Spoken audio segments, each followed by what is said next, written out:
My name is Evangelist Sharon Riley, Superintendent of Sunday School. Welcome to Sunday School Online. Today's lesson. The Sabbath Day. Exodus 28:11, Exodus 31:12-16. In Mark 2:27, Jesus said, "The Sabbath was made for man, not man for the Sabbath." This statement was in response to the accusation that his disciples were breaking the law regarding resting on the Sabbath when they walked by some fields and plucked heads of grain. See Mark 2:23-28, also Matthew 12:1-8, Luke 6:1-5. David and his men had not acted sinfully in eating the showbread, and neither were Jesus' disciples acting sinfully in picking heads of grain on the Sabbath. Jesus concludes, "The Sabbath was made for man, not man for the Sabbath, so the Son of Man is Lord even of the Sabbath." Mark 2:27-28. His response to the accusing Pharisees contains two important teachings. First, the Sabbath was intended to help people, not burden them. Pharisaical law had morphed the Sabbath into a burden, adding restrictions beyond what God's law said.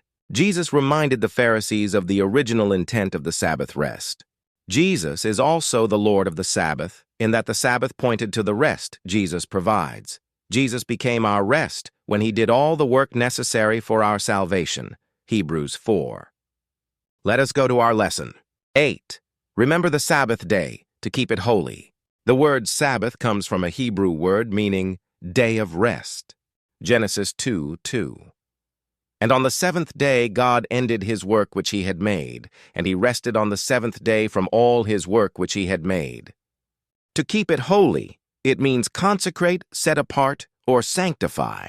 The church is under the new covenant, established by the death and resurrection of Jesus Christ. As 6 days shalt thou labor and do all thy work. The 6 days of labor are given to reflect God's own pattern of work during creation. The commandment establishes a balanced rhythm for the week, 6 days of work followed by 1 day of rest. 10. But the seventh day is the Sabbath of the Lord thy God. In it thou shalt not do any work, thou, nor thy son, nor thy daughter, thy manservant, nor thy maidservant, nor thy cattle, nor thy stranger that is within thy gates. Christians have held their primary corporate worship services on Sundays, the first day of the week, in celebration of Christ's resurrection. Matthew 28:1. In the end of the Sabbath, as it began to dawn toward the first day of the week, came Mary Magdalene and the other Mary to see the sepulchre. Colossians 2:16. Let no man therefore judge you in meat or in drink or in respect of an holy day or of the new moon or of the Sabbath days. Colossians 2:17, which are a shadow of things to come, but the body is of Christ. 11. For in 6 days the Lord made heaven and earth, the sea, and all that in them is, and rested the seventh day. Wherefore the Lord blessed the Sabbath day and hallowed it. Matthew 11:28. Come unto me, all ye that labor and are heavy laden, and I will give you rest. Matthew 11:29. Take my yoke upon you and learn of me, for I am meek and lowly in heart, and ye shall find rest unto your souls.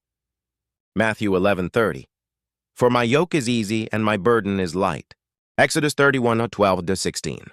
12. And the Lord spake unto Moses, saying, It was to be a perpetual sign or distinguishing badge between God and the children of Israel, so that they would know that it was the Lord who sanctified or set them apart as his people.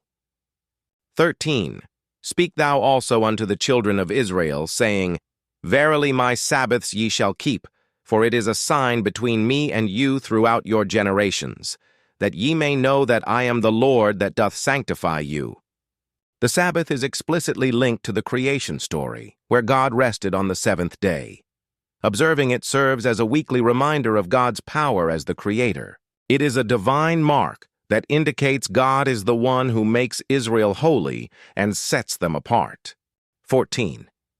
Ye shall keep the Sabbath, therefore, for it is holy unto you. Everyone that defileth it shall surely be put to death.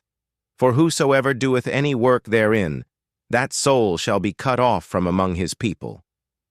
The New Testament does not carry over the specific death penalty for Sabbath breaking. However, the principle of setting aside time for God and honoring His commands is still considered important. 15. 6 days may work be done, but in the seventh is the Sabbath of rest, holy to the Lord. Whosoever doeth any work in the Sabbath day, he shall surely be put to death. Exodus 31:15 is a direct command from God, delivered to the Israelites, to work for 6 days and rest completely on the seventh, which is a holy Sabbath.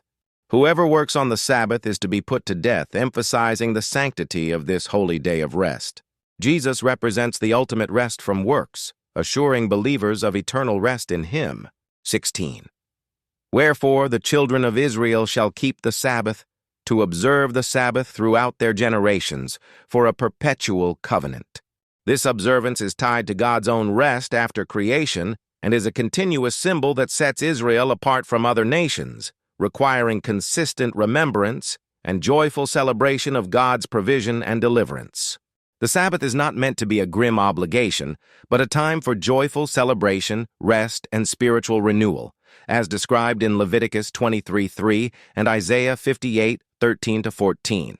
Thank you for coming to our Sunday School Online. God bless you. And heaven smiled upon you is our prayer for you today.